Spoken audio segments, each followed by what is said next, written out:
સાસુ વહુને એક વિનંતી છે, જો થાય ને તો કરજો કે માએ એના દીકરાને અને પત્ની એના પતિને ક્યારેક પૂછવું કે તને અમારી લીધે તો કાંઈ તકલીફ નથી ને, તો અમે થોડોક સ્વભાવ બદલી નાખીએ. બસ એક જ વસ્તુ, તારી વહુ આમ કરે છે એને કહેજે આમ કરી નાખે, અથવા તો આમ કરે. તારા મમ્મી આમ કરે છે એને એમ કહેજે મને આવું ન કહે.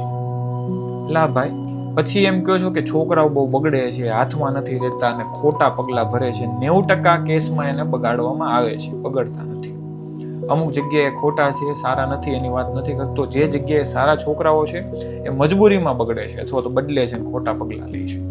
કારણ ખાલી આટલું જ છે, મિસઅન્ડરસ્ટેન્ડિંગ. ક્યારેય તમે એવું નથી કીધું અમે સ્વભાવ બદલીએ, તારી વહુ આમ ને તારા મમ્મી આમ. તો એને શું કરવાનું એ કહેજો. ગામ, સમાજ અને ઘરના દબાણમાં ખોટા પગલા લે છે.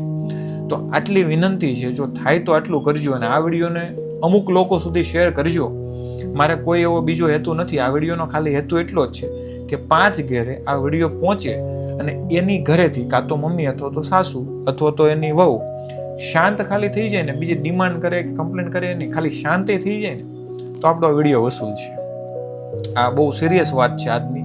જો તમને સાચું લાગ્યું હોય તો શેર કરજો, કોમેન્ટ કરજો, અને ખોટું લાગ્યું હોય તો કહેજો આ ભાઈ ખોટું બોલે છે. હું રિયાલિટી ઉપર વાત કરું છું, કોઈ મોટિવેશનની વાત નથી. કે બને તો આટલો સપોર્ટ કરજો કે લોકોના ઘર સુધી આ વિડીયોને પહોંચાડજો કે કંઈક ને કંઈક છોકરાઓ એક શાંતિનો હાશકારો લે.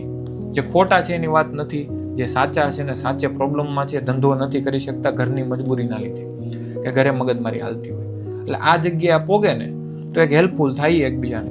આટલો મારો ઉદ્દેશ્ય છે. ચાલો મળીએ એક બીજા વિડીયોમાં. ત્યાં સુધી રામ રામ.